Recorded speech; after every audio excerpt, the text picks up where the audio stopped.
Hi friends, welcome to my channel knowledge for you. ఈరోజు వీడియోలో component అంటే ఏంటి, ఈ కాంపోనెంట్ని ఎలా క్రియేట్ చేస్తారు, అలాగే యాంగులర్ మెటీరియల్ అంటే ఏంటి, యాంగులర్ మెటీరియల్ని ఎలా ఇన్స్టాల్ చేయాలి అండ్ యాంగులర్ మెటీరియల్ని ఎందుకోసం యూస్ చేస్తారనేది ఈ వీడియోలో తెలుసుకుందాం. Okay, let's start our video.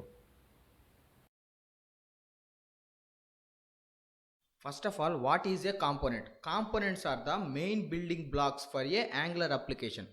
Each component contains 4 files. What they are: CSS file, HTML file, TS file, spec.ts file.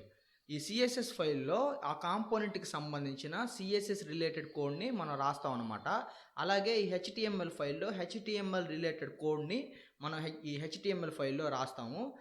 ఈ టీఎస్ ఫైల్లో ఏం రాస్తామంటే లాజికల్ పార్ట్ అంతా ఈ టీఎస్ ఫైల్లో రాస్తాం. లాజికల్ పార్ట్ అంటే ఫర్ ఎగ్జాంపుల్ ఈ బటన్ క్లిక్ చేస్తే, సేవ్ అనే బటన్ క్లిక్ చేస్తే ఒక ఫంక్షన్ రన్ అవ్వాలి. ఆ ఫంక్షను ఆ సంబంధించిన కోడ్ అంతా టీఎస్ ఫైల్లో రాయటం, ఏపీఐస్ సంబంధించిన డేటా రాయటం, అలాగే సబ్స్క్రైబర్సు, ఈ type of logical related data, calculations, ఈ టైప్ ఆఫ్ డేటాని మనం టీఎస్ ఫైల్లో సేవ్ చేస్తాం అనమాట. ఈ spec.ts ఫైల్ గురించి మనం మళ్ళీ మాట్లాడుకుందాం. దీంతో మనం అంత యూస్ చేయము. ఈ ఫస్ట్ 3 అనేవి మనకి మేజర్గా యూస్ చేస్తాం అనమాట. సో ఈ మూడిటి గురించి తెలుసుకున్నాం కదా. ఇప్పుడు యాంగులర్లో ఒక కాంపోనెంట్ క్రియేట్ చేయడం ఎలా అనేది ఇప్పుడు యాంగులర్ అప్లికేషన్లో చూద్దాం. ఓకే, మన యాంగులర్ అప్లికేషన్ని విజువల్ స్టూడియోలో ఓపెన్ చేసేసాం. ఇప్పుడు కాంపోనెంట్ క్రియేట్ చేయడానికి టెర్మినల్ ఉంది కదా, ఈ టెర్మినల్లోకి వెళ్ళేసి న్యూ టెర్మినల్ అనేది క్లిక్ చేయాలి. ఓకే, న్యూ టెర్మినల్ అనేది క్లిక్ చేశాక ఒక కమాండ్ రన్ చేయాలి. ఏంటి ఆ కమాండ్ అంటే ng space g space c space, okay, ng అంటే యాంగులర్, జీ అంటే జనరేట్, సి అంటే కాంపోనెంట్ని జనరేట్ చేయాలి అని మనం చెప్తున్నాం అనమాట. సో కాంపోనెంట్ని జనరేట్ చేయాలని చెప్తున్నాం. ఆ కాంపోనెంట్కి మనం నేమ్ కూడా ఇవ్వాలన్నమాట. ఓకే, సో ఇక్కడ సి తర్వాత మనం ఏం చేయాలి, ఆ కాంపోనెంట్కి ఏం పేరు ఇవ్వాలనుకుంటున్నామో ఆ పేరు ఇవ్వాలి. Okay, NG space G space C space, నేను ఆ కాంపోనెంట్ నేమ్ ఏమనుకుంటున్నానంటే home. Okay, component name home అనుకుంటున్నాను. సో ఎంటర్ క్లిక్ చేశాను. ఇప్పుడు మనకు కావాల్సిన యాంగులర్ కాంపోనెంట్ అనేది ఈ క్రియేట్ అవుతుంది. ఓకే,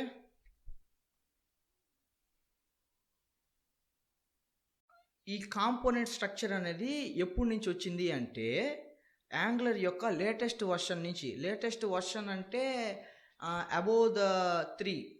ఓకే, అబోవ్ ద 3 ఒక అప్లికేషన్ని, ఒక వెబ్ అప్లికేషన్ని డెవలప్ చేయాలి అంటే ఆ అప్లికేషన్ మొత్తం కోడ్ని ఒక ఫైల్లోనే రాసేవాళ్ళు.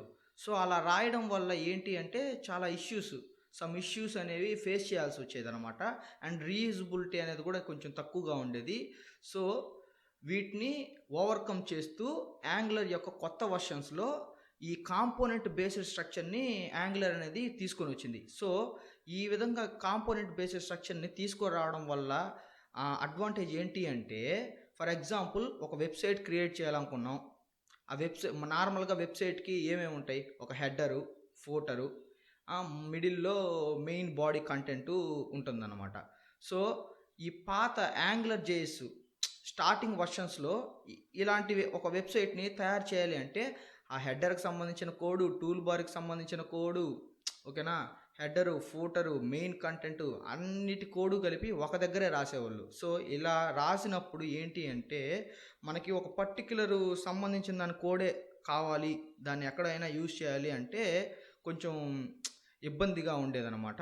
అండ్ అదే కాకుండా ఇంకా కొన్ని ఇష్యూస్ ఉండేవి. వాటిని ఓవర్కమ్ చేస్తూ ఈ కాంపోనెంట్ బేస్డ్ స్ట్రక్చర్ని తీసుకొని వచ్చారు. ఇప్పుడు ఈ కాంపోనెంట్ బేస్డ్ స్ట్రక్చర్లో అదే వెబ్సైట్ని క్రియేట్ చేయాలనుకోండి, హెడర్ అనే ఒక కాంపోనెంట్ క్రియేట్ చేస్తాం. అక్కడ హెడర్కి సంబంధించిన రిలేటెడ్ కోడ్ మాత్రమే డెవలప్ చేస్తాం. ఫూటర్ అని ఇంకో కాంపోనెంట్ క్రియేట్ చేస్తాం. అక్కడ ఫూటర్కి రిలేటెడ్ సంబంధించిన కోడ్ మాత్రమే రాస్తాం. అలాగే మెయిన్ బాడీకి సంబంధించిన కంటెంట్ ఒక కాంపోనెంట్ క్రియేట్ చేసి దానికి రిలేటెడ్ కోడ్ మాత్రం డెవలప్ చేస్తాం. ఓకేనా, లాస్ట్లో ఏం చేస్తాం, ఆ మూడింటిని కలిపి ఒక దగ్గర మనం కంబైన్ చేసేస్తాం. 3 కాంపోనెంట్స్ని కంబైన్ చేసేస్తాం అనుకోండి, అవి 3 కలిపి మనకి ఒక వెబ్సైట్ లాగా మనకి డెవలప్ అయ్యి మనకి కనబడుతుంది అనమాట. సో ఇదనమాట లేటెస్ట్ వర్షన్లో ఈ కాంపోనెంట్స్ వల్ల మనకి అడ్వాంటేజ్. ఫైనల్లీ మన కాంపోనెంట్ అనేది క్రియేట్ అయిపోయింది. ఇప్పుడు చూద్దాం. ఓకేనా, యాప్ అనేది ఓపెన్ చేసాం. సి హోమ్ అనే కాంపోనెంట్ అనేది మనకి క్రియేట్ అయిపోయింది. ఈ హోమ్ కాంపోనెంట్లో ఏమేమి ఉన్నాయి? 4 ఫైల్స్ ఉన్నాయి. ఇందాక స్టార్టింగ్లో చెప్పుకున్నాం కదా, కాంపోనెంట్ అనేది 4 ఫైల్స్ని కలిగి ఉంటుంది. CSS file, HTML file, TS file, spec.ts file, ఇవే అనమాట. ఓకేనా. ఇక్కడ వచ్చేసి మనం హెచ్టిఎంఎల్ కోడ్ రాస్తాం. అలాగే ఈ సిఎస్ఎస్ ఫైల్లో వచ్చేసి ఇక్కడ మనం సిఎస్ఎస్ రిలేటెడ్ కోడ్ రాస్తాం. ఇక్కడ టిఎస్ ఉంది కదా, కాంపోనెంట్.ts, ఇక్కడ మనం లాజికల్ రిలేటెడ్ కోడ్ అనేది డెవలప్ చేస్తాం అనమాట. ఓకేనా. కాంపోనెంట్ ఎలా క్రియేట్ చేయాలి అనేది ఇప్పుడు చూసేసాం. ఇప్పుడు నెక్స్ట్ ఏంటి అంటే యాంగులర్ మెటీరియల్ని ఎలా ఇన్స్టాల్ చేయాలి, అసలు ఈ యాంగులర్ మెటీరియల్ని ఎందుకు యూజ్ చేస్తారు అనేది ఇప్పుడు తెలుసుకుందాం. ఓకే. యాంగులర్ మెటీరియల్ అంటే ఏంటి అంటే, యాంగులర్ మెటీరియల్ అనేది యూఐ లైబ్రరీ అనమాట. ఓకే. యూఐ లైబ్రరీ అంటే యూజర్ ఇంటర్ఫేస్. ఓకేనా. User interface library. ఇది స్పెసిఫిక్గా యాంగులర్ జేఎస్ డెవలపర్స్ కోసం గూగుల్ వాళ్ళు 2014లో డెవలప్ చేశారు. ఓకేనా. అలాగే ఈ యాంగులర్ మెటీరియల్ అనే దాన్ని యూజ్ చేసుకొని మనం ఒక అట్రాక్టివ్ మేనర్లో అండ్ కన్స్ట్రక్టివ్ మేనర్లో వెబ్ పేజెస్ కానీ వెబ్ అప్లికేషన్స్ కానీ మనం ఈజీగా డెవలప్ చేయొచ్చు. ఓకేనా. అందుకోసం అనే ఈ యాంగులర్ మెటీరియల్ అనే దాన్ని మనం యూజ్ చేస్తాం. ఓకే. ఇప్పుడు మనం ఈ యాంగులర్ మెటీరియల్ని ఎలాగ ఇన్స్టాల్ చేస్తాం. ఓకే. ఇన్స్టాల్ చేసిన తర్వాత మనం వేటిని మనం యూజ్ చేసుకోగలుగుతాం అనేది ఇప్పుడు చూద్దాం. ఓకే. గూగుల్ ఓపెన్ చేసేసి గూగుల్లో యాంగులర్ మెటీరియల్ అని క్లిక్ చేస్తే ఇక్కడ ఫస్ట్ ఒక లింక్ వచ్చింది కదా, ఏంటది? material.angular.io. ఇది యాంగులర్ వాళ్ళ యొక్క అఫీషియల్ సైట్ అనమాట. ఓకేనా. దీన్ని మనం ఓపెన్ చేయాలి. సో ఓపెన్ చేస్తే మనం ఈ వెబ్సైట్లోకి వచ్చేసాం. ఓకే. ఇక్కడ కాంపోనెంట్స్ అని ఉంది కదా, ఈ కాంపోనెంట్స్ అనే దాన్ని క్లిక్ చేస్తే ఇక్కడ చూసారా, ఇవన్నీ కాంపోనెంట్స్ అనమాట. ఇవన్నీ డిఫాల్ట్గా, ఓకేనా, డిఫాల్ట్గా గూగుల్ వాళ్ళు డెవలప్ చేసి పెట్టేశారు. మనం వీటిని యూజ్ చేసుకోవడమే. ఓకేనా. వీటిని మళ్ళీ మన ఓన్గా మనం డెవలప్ చేయడం అవన్నీ ఏం లేదు, వాళ్ళు డెవలప్ చేసి పెట్టేశారు. మనకేం కావాలా, ఇవి ముందుగానే డేట్ పికర్ కావాలి, డేట్ పికర్ వాళ్ళు డెవలప్ చేసి పెట్టేశారు అనమాట. మనం దాన్ని యూజ్ చేసుకోవడమే. ఎలా యూజ్ చేసుకోవాలి, ఎలా యూజ్ చేసుకోగలుగుతాం? ఈ యాంగులర్ మెటీరియల్ అనే దాన్ని మనం ఇన్స్టాల్ చేసుకుంటేనే వీటిని మనం యూజ్ చేసుకోగలుగుతాం, లేకపోతే యూజ్ చేసుకోలేం. అది అన్నమాట యాంగులర్ మెటీరియల్ని ఎందుకు యూజ్ చేసుకోవాలి అనే పాయింట్. ఓకే. సో ఇప్పుడు మనం యాంగులర్ మెటీరియల్ని ఇన్స్టాల్ చేసుకోవాలి కదా, మెటీరియల్ అనే దాని మీద క్లిక్ చేసి ఓకే గెట్ స్టార్టెడ్ అని క్లిక్ చేస్తే ఇక్కడ ఇన్స్టాల్ యాంగులర్ మెటీరియల్ అని ఉంది కదా, ఇక్కడ ఈ కమాండ్ ఉంది కదా, ఈ కమాండ్ని మనం కాపీ చేసుకోవాలి. ఓకేనా. ఈ కమాండ్ని మనం కాపీ చేసుకొని మన యాంగులర్ అప్లికేషన్లో ఇక్కడ మనం పేస్ట్ చేయాలి. పేస్ట్ చేసి ఎంటర్ క్లిక్ చేయాలి. ఓకే.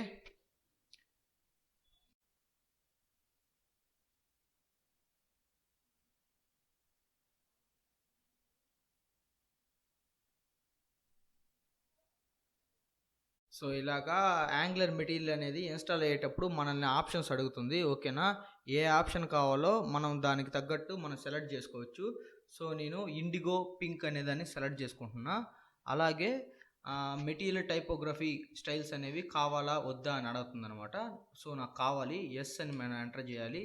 అలాగే యాంగులర్ మెటీరియల్ యొక్క యానిమేషన్స్ కూడా నాకు కావాలి. So yes.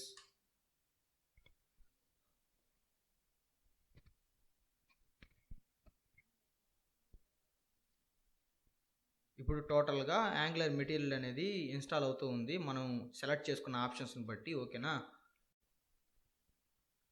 సక్సెస్ఫుల్గా మన యాంగులర్ మెటీరియల్ అనేది ఇన్స్టాల్ అయిపోయింది అనమాట. ఓకే.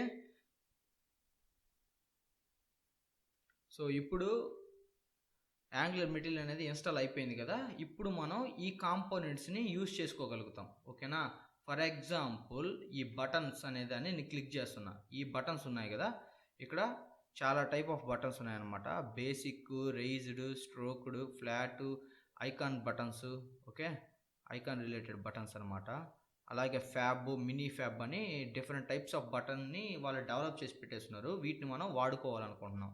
సో వీటిని మనం వాడుకోవాలి అంటే ఫస్ట్ మనం చేయాల్సిన పని ఏంట్రా అంటే ఏపీఐ అనే దాన్ని క్లిక్ చేసి ఇక్కడ ఉన్న ఈ ఇంపోర్ట్ స్టేట్మెంట్ని మనం కాపీ చేసుకోవాలి. ఓకే, ఇక్కడ ఉన్న ఈ ఇంపోర్ట్ స్టేట్మెంట్ని మనం కాపీ చేసుకొని మన యాంగులర్ అప్లికేషన్లోకి వచ్చేసి app.module.ts ఫైల్ ఓపెన్ చేసి ఇక్కడ మనం దాన్ని పేస్ట్ చేయాలి. ఓకేనా, పేస్ట్ చేశాక ఇక్కడ ఈ మిడిల్లో ఉండే ఈ మ్యాట్ బటన్ మాడ్యూల్ అనే దాన్ని కాపీ చేసుకొని ఇక్కడ ఇంపోర్ట్స్లో మాడ్యూల్స్ ఉన్నాయి కదా, ఇక్కడ మనం వాటిని పేస్ట్ చేయాలన్నమాట. ఓకేనా, ఇక్కడ మనం పేస్ట్ చేశాక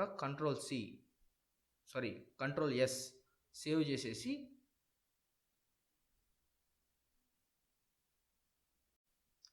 చేసేసాక ఇక్కడ ఎగ్జాంపుల్స్ అని ఉన్నాయి కదా, ఈ ఎగ్జాంపుల్స్ అనేది క్లిక్ చేసి ఇక్కడ నీకు ఏ టైప్ ఆఫ్ బటన్ కావాలో దానికి సంబంధించిన కోడ్ అనే దాన్ని ఇక్కడ మనం చూడొచ్చు. ఓకేనా, వ్యూ కోడ్ అని ఉంది కదా, దీన్ని క్లిక్ చేస్తే ఇక్కడ ఆ బటన్స్ రిలేటెడ్ కోడ్ అనేది మనకి చూపిస్తుంది. ఓకేనా, ఇప్పుడు ఇక్కడ ఈ బటన్ అనే దాన్ని మనం కాపీ చేసుకుందాం. ఓకే,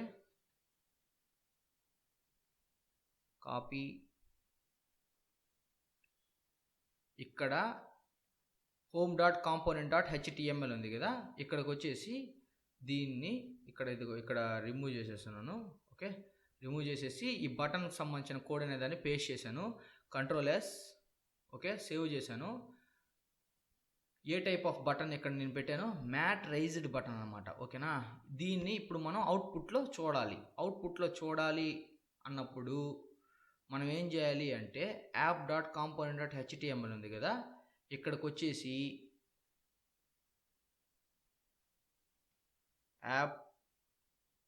app-home అని మనం ఇలా ఇచ్చేసి కంట్రోల్ ఎస్ కొట్టాలి. ఎందుకు ఈ విధంగా రాయాలి? ఇలా ఇవ్వకపోతే అప్లికేషన్ అనేది మనకు కనపడదా అని మీకు డౌట్ ఉంటుంది కదా, ఆ డౌట్ ఇప్పుడు క్లారిఫై చేసుకుందాం. ఓకేనా, ఫస్ట్ దీన్ని రిమూవ్ చేసేస్తున్నా. కంట్రోల్ ఎస్ క్లిక్ చేశాను. యాంగులర్ అప్లికేషన్ రన్ చేయాలి అంటే ng సర్వ్. ఓకేనా, ng సర్వ్ అన్నా ఇవ్వచ్చు, ng-s అన్నా కానీ ng సర్వ్ అనే అనమాట మీనింగ్. సో ng-s అనేసి నేను ఎంటర్ క్లిక్ చేశాను. మన యాంగులర్ అప్లికేషన్ని రన్ చేస్తున్నాను అనమాట. రన్ చేసిన తర్వాత మీరే చూడండి. ఓకేనా, ఇక్కడ app.component.html అనేది ఎంటీగా ఉంది కాబట్టి మనకి యాంగులర్ అప్లికేషన్లో ఎటువంటి డేటా మనకి డిస్ప్లే అవ్వదు. సో మన యాంగులర్ అప్లికేషన్ అనేది సక్సెస్ఫుల్గా కంపైల్ అయిపోయింది. ఇప్పుడు చూద్దాం, అవుట్పుట్ చూద్దాం. మన యాంగులర్ అప్లికేషన్ యొక్క అవుట్పుట్ చూద్దాం. ఓకేనా, లోకల్ హోస్ట్ 4200. ఓకేనా, మన యాంగులర్ అప్లికేషన్ అనేది ఓపెన్ అయ్యింది. సో మీకు ఇక్కడ ఏమైనా కనిపిస్తుందా? ఏమి కనపడట్లేదు. ఎందుకంటే app.component.html అనేది ఎంటీగా ఉంది, ఎటువంటి కోడ్ లేదు. మనకి ఏదైనా సరే యాంగులర్ అప్లికేషన్లో మనకు కనపడాలి అంటే అది app.component.htmlలో మనం ప్లేస్ చేసి ఉండాలి. మనం app.component.htmlలో ప్లేస్ చేస్తేనే మనకి కనపడుతుంది అనమాట. ఓకే, ఇప్పుడు చూద్దాం. సో అందుకనే ఇందాక నేను app.component.htmlలో ఈ విధంగా రాశాను అనమాట. ఓకే, ఈ విధంగా రాసి సేవ్ చేశాను. ఇప్పుడు ఏమవుతుంది అంటే app-home అని ఇచ్చాను కదా, ఈ హోమ్లో ఏముంది? హోమ్ అంటే ఇదనమాట, ఈ అప్లికేషన్. ఓకేనా, ఈ కాంపోనెంట్ అనమాట హోమ్ అనే కాంపోనెంట్.htmlలో ఏమి రాశాను? బటన్కి సంబంధించిన ఒక కోడ్ రాశాను. సో ఇప్పుడు మనకి ఏమవుతుంది?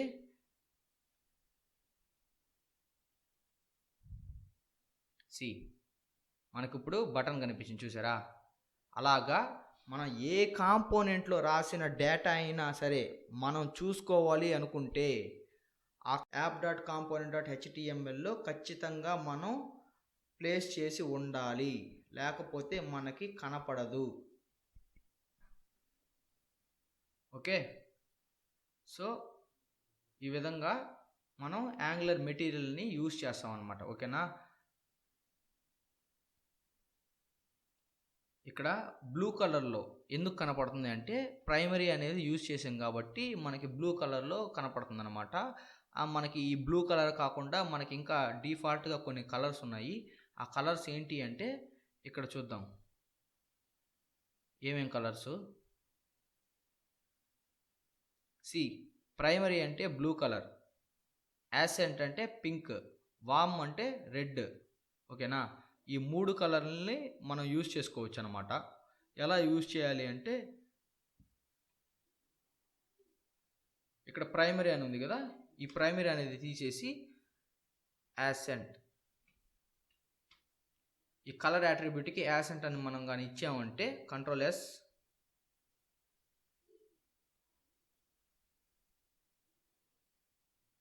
Now see the output. See blue కలర్లో నుంచి మనకి ఈ పింక్ కలర్లోకి వచ్చేసింది అనమాట. ఓకేనా. అదే ఇక్కడ మనం వామ్ అనిస్తే మనకి ఈ బటన్ అనేది రెడ్ కలర్లోకి మారిపోతుంది. ఓకేనా. Okay, sorry, I did a mistake. What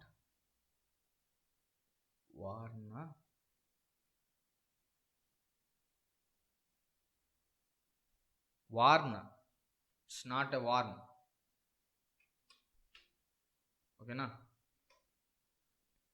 అదే మనం ఇక్కడ వార్న్ అని ఇచ్చాము అంటే ఇప్పుడు మనకి ఆ బటన్ అనేది రెడ్ కలర్లోకి మారిపోతుంది అనమాట. ఓకేనా. సి రెడ్ కలర్లోకి వచ్చేసింది కదా. ఇలాగా మనకి ఈ 3 కలర్లే కాకుండా మన ఓన్ కలర్ని ఈ బటన్స్కి సెట్ చేయాలి అంటే కంపల్సరీగా మనం సిఎస్ఎస్ అనేది రాయాలన్నమాట. ఓకేనా. ఈ సిఎస్ఎస్ ఎలాగ రాస్తాము, ఎలాగ సెట్ చేస్తాము అనేది మన ఫ్యూచర్ వీడియోస్లో చూద్దాం. ఓకే. సో ఇప్పుడు మనకి యాంగులర్ మెటీరియల్ అనేది ఎలా ఇన్స్టాల్ చేయాలి, యాంగులర్ మెటీరియల్ని ఇన్స్టాల్ చేశాక యాంగులర్ రిలేటెడ్ కాంపోనెంట్స్ని ఆల్రెడీ డెవలప్ చేసిన ఈ కాంపోనెంట్స్ని ఎలాగా యూజ్ చేయాలి అనేది ఇప్పుడు మనకు ఒక ఐడియా వచ్చింది కదా. సో మన నెక్స్ట్ వీడియోలో ఆ యాంగులర్ కాంపోనెంట్స్ని యూజ్ చేసుకొని ఒక సింపుల్ లాగిన్ పేజ్ని మనం డెవలప్ చేద్దాం. ఓకేనా.